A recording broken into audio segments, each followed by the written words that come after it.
Right now, we're excited to welcome Ike Brother man, Reese what's up, into brother? the program. What's up, Ike? Listen, I've been doing this show with you two for a long time, man. What's going on with the phone lines today? I don't know. You can't call me. I got to call you. What's going on, fella? Hey, man. Hey, you know one thing about me. I don't do anything behind the scenes. I'm in front of the scenes. He's a face cat. I don't know what the hell's going on behind the scenes. You better talk to the engineers about that one.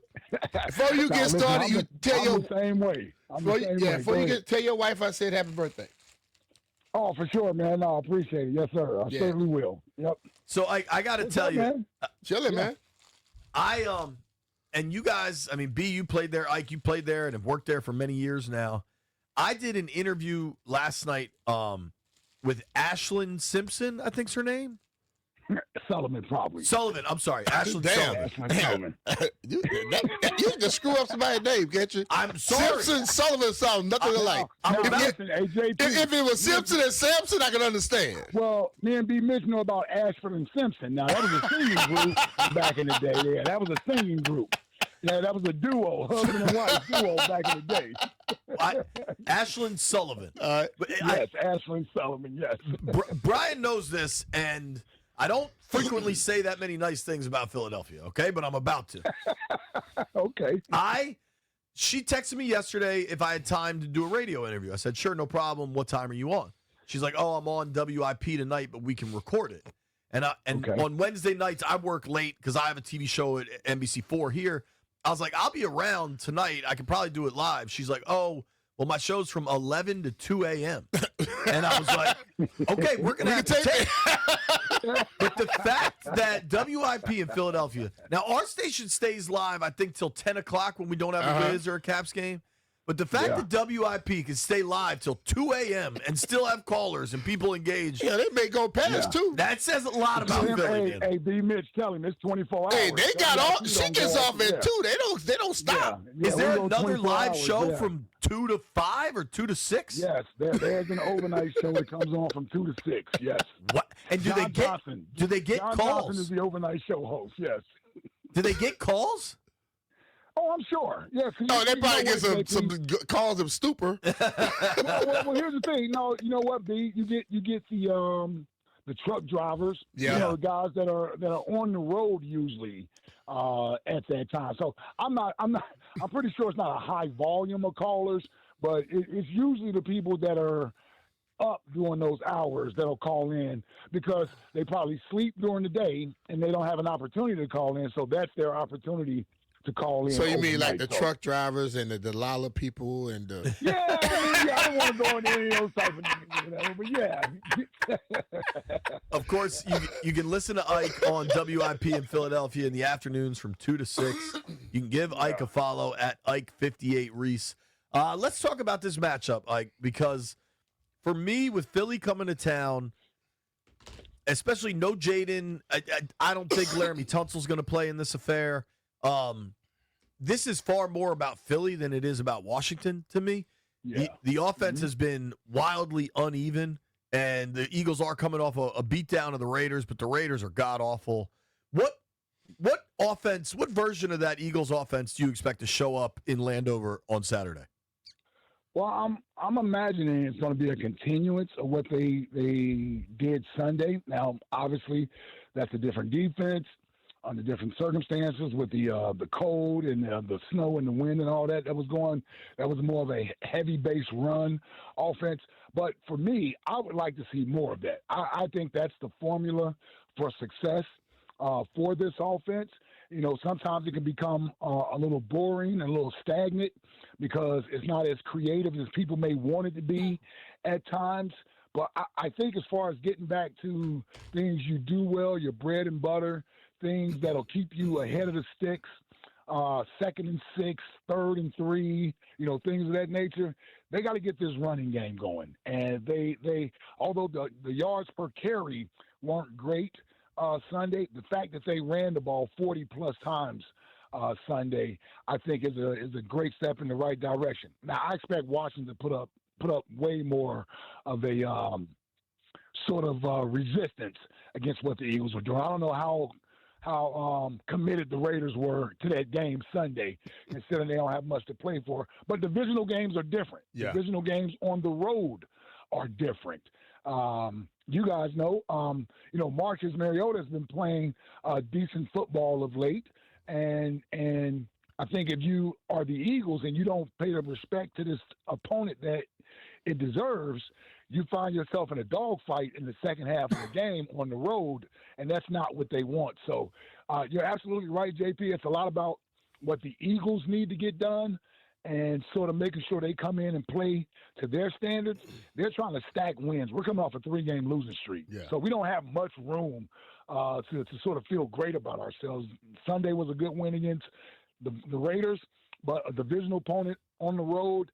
A lot of us here as Eagles fans are interested in seeing what the team looks like Saturday night. I think if they can go out and put a good showing Saturday, I think that'll start to build that momentum and confidence in the fan base that maybe we're just waiting for a late season run. Last year they were like automatic, whatever they step on the field, Saquon had big runs. Step on the field, AJ Brown had big plays. This year that's not happening on a consistent basis, and it just seems like they're lost. What do you think is the reason that this team is playing like that? They couldn't find who they wanted to be as an identity. Now, I think they came into the season thinking that they could sort of, I guess, have the same identity we had last year to some degree. But, Saquon ran the ball last year more than he ever has in his career. Over 2,500 rushing yards. That offensive line, they played, 21 games on the way to that championship. And I'm not sure once the season started, they were ready to click on all cylinders. And it's kind of been an uphill battle from that standpoint all year long. So then they wanted to pivot, in my opinion, to try to lean on the passing game. And that's where the inconsistency showed up from that standpoint, is that the passing game, some games it would flash, some games it wouldn't. Some quarters it would look good. Some quarters it would be completely missing. And I think that's been the main issue, is finding that consistency with the offense. I think they've settled, at least I'm hoping that they've settled on this is who we can be, what they showed Sunday, and they try to build off of that moving forward. But I'd be lying to you if I told you that they've struggled all year. They really have. They've struggled to really just find that identity of what this offense should be this year. And I think they want to get back to just running the football and taking the shots down the field when it presents itself. How much of – because I agree with you, Ike. I think Philly's been – last year it was so obvious they were run first and it was Saquon's team. And then this year, Hurts had a month, 6 weeks of really bad passing games, and then AJ's on Instagram, whatever it is. Like, how much of trying to get the pass game going was to try to placate A.J. Brown, do you think? Well, I wouldn't even just leave it to A.J. Now, he was the face and the voice of the frustration. You can't deny that. He didn't hide his frustration during that time. But I would imagine the other skill position guys weren't necessarily all that happy either when you just don't know what to expect each week in the passing game. So to answer your question, I do believe they went through a period there where they certainly wanted to lean more on the passing game, get A.J. more involved. Listen, he's a great player, one of the best receivers in football. The production says that when he gets his opportunities. So I understand his frustration. Me personally would have loved if he kept it in-house and just voiced his frustration behind the scenes, and they work on it behind the scenes. Because, if you give us anything in the media or fans to sort of chew on, we're going to chew on it. And that's what he sort of provided by making his frustrations public. I think they moved past that and gotten past that. But I'll certainly say that certainly had to have played a factor in the direction of the offense for about a 3 or 4 week period there. And so I don't think anybody can deny that. When I was up there playing, we played, and I had my cousin, 05, and every once in a while he would be worried about what the people saying outside about, running. He don't want to be known as a running quarterback. And I would have conversation with him. I say, look, bro, if you got 5 yards in front of you and you throw that damn ball and it's incomplete or if something happens, we're going to have a problem. You get back to the sideline. To hell with them people. Let's win the game. Right. Jalen Hurts seems to be going through that phase right there where he doesn't seem to want to run the ball unless he just forced to run it. Because I think he's as much of a threat with his legs as anybody else. He just don't like to run a lot. Do you notice the same thing? Yeah, you know, the numbers certainly show that. I mean, when you look at what he was last year running the football, when you look at what he was the prior 2 years, go back to 2022, I think he ran the ball 165 times. That's almost that's my math is right. It's Michigan State education. That's over 10 times a game. That's over 10 times. That's 10 times a game that he did that back in 2022. So, it certainly appears to be some reluctance there at times to run the football. But here's the thing that I don't necessarily fault him for if that's his thought process. These guys nowadays, they are worth so much money being on the field that at some point getting injured enters their mind. If you look at Jalen, the 3 times he's been injured at the end of the seasons, it's been on quarterback design runs. Mm-hmm. And it's not saying that he doesn't have the ability to do it. I just wonder if at some point you're like, do I do it only when I need to do it or when I must do it? And I think they've gotten past that. Certainly this last game, he had 7 runs this last game. It was just through 3 quarters. So, you know, maybe it's something that's going to become a bigger part of the offense now that we're late in the season because he sort of have preserved himself, hopefully for the postseason. So now you got to kind of do it as necessary, sort of like Patrick Mahomes. Like Patrick Mahomes usually runs more late in the year, postseason, that type of stuff, because you're trying to preserve yourself. So I think there is some truth to what you're saying. I just wonder if, from his standpoint, is it smart football? Meaning that I'm not saying you got to pick and choose when you do it. I'm not saying go play the RG3 and lower your shoulder on the linebacker. Right. I mean, run it and get down, because I just think that, look, any quarterback in the league that can run the ball, I don't care who you are, Drake May, Jayden Daniels, Jalen Hurts. It seems like all of them can run now. Yeah, it seems like all of them run the damn ball and then get down. But if you can run and you don't, the person don't have to defend it, which makes it easier to defend your offense. Totally agree. Yeah. No, I totally agree. I think it's a valid point. Again, I think he's trying to balance when he does it versus when he doesn't do it. He does it at times. But he doesn't do it unless he's forced to do it. I'll tell you the thing that's down with the offense. Like, he'll run if it's a scramble where it's a passing play, nobody's open, and he has to take off. It's the quarterback design runs where it's being called from the offensive coordinator. That's what's down this year, where I think last year, they were averaging 5 or 6 quarterback call runs per game. I think this year it was down to like 2.8, so almost cut in half. Now that math is definitely off a little bit, I think, but it's almost cut in half. It's almost cut in half as to the design runs. He'll run if nobody's open, but those design runs you're talking about, where you have one less defender and you have the extra offensive player, which is him. Yeah, I think we're going to see a little more of that as we go here. I think part of it is they want to get him through the season. It's 17 games, man. Right. You know how this thing is, man. The last thing they want to do is lose Jalen Hurts because they're running him too much in week 5 or week 6 of the season. So I think that's been part of the game plan. I expect that to sort of pick up now that we're in this part of the season. Talking with Ike Reese here on the Rude Guest Hotline. Rude makes the most reliable HVAC equipment in the DMV. Ike played 7 years for the Eagles, now hosts afternoons on WIP.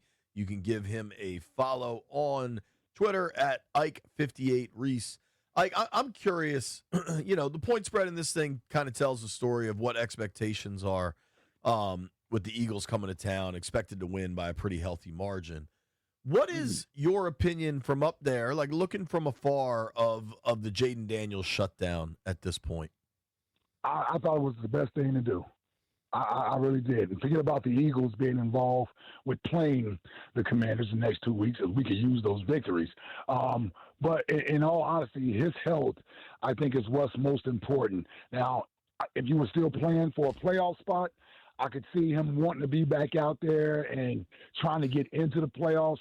But once that's been determined, I just think he's too valuable to risk moving forward, man.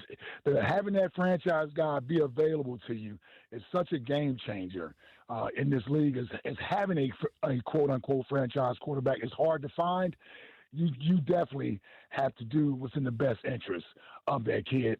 And so, I was like, man, I don't think they need to have him out there the rest of the year. Like, that was a gruesome looking injury. I was watching the game that night with the elbow, and for him to come back from that and then get banged up again, I'm like, oh man, enough is enough. It's a tough season. Let's get ready for 2026 because I enjoy watching him play.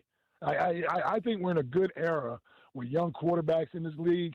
We got some good young ones that are starting to develop, and he's right there with the likes of the Caleb Williams and some of these other young guys that are going to be the face of the league. And you certainly don't want to see anything that cuts his career short that we don't get a chance to watch him play. So I certainly want to win when we play against him, but just as a football fan, I enjoy watching him play. He's going to be on the Lemonhead workout program this offseason. Y'all in trouble, dog. Get him right, Benny. Get him right. Get him right, man. Get him under that 435. Yeah, man. Time you got to start eating meat and potatoes, man. Yeah, you got to start eating meat and potatoes, man. Sure, man. Get off that health kick, man. Start getting some meat and potatoes in you, man. It's funny. I'm looking at a WIP clip that shows an Ike Reese quote. They went back to their meat and potatoes yesterday. Oh man, and that ain't right. I used that line one too many times this week. Okay, yeah, I did use that. I used that Monday with the Eagles. I did. Yeah. On our show, we usually say steak, potatoes, missionary. So you're keeping it a little cleaner than we are. Hey, Ike, wow. JP says that. You notice I didn't even want to say anything. I'm saying, that. I'm like, wow. Just keep it simple, Ike. Just keep it simple. Some of the best things in life are simple. Yeah, I'm gonna remember that today. Yeah, I'm gonna keep that right today. I'm guessing you expect Philly to win Saturday. Yeah, they better win. I mean, listen, no disrespect, but yeah. this game, and I don't think it's gonna be an easy win. I'm just one of those guys, division opponent on the road. You can't take anything for granted. Mm-hmm. You can't take anything for granted. You got to go down there and make sure you take care of business. Like I said, if you look up at halftime and it's a one-score game, you're in a dogfight. You're going to be in a dogfight for this game. So these guys have pride, and there's nothing better because I've been on this end of it as well. When you know you're not going to the postseason, there's nothing better than ruining somebody else's postseason. Yep. And their chances of getting in the postseason. So, yeah, I mean, I think obviously the Eagles are in a good position, but you got to go out there on the field and take care of business. You just have to. You got to go out there and take care of business. Hey, Ike, thanks for making time for us, man. Have a Merry Christmas if we don't talk. Hey, thanks, guys. Always a pleasure, man. I'll see you guys in a couple weeks. I know you guys will be up here. Oh, yeah. We'll be there, sir. Merry Christmas. Oh, yeah. All right, take care, man. All right. All right, that's our friend Ike Reese from Philadelphia. You can listen my to running him. mate on our special teams right I there. imagine y'all had some fun. You can listen to Ike in the afternoons on WIP in Philadelphia. Give him a follow at Ike58 Reese. Played 7 seasons for the Birds. Knows what that market and program is all about.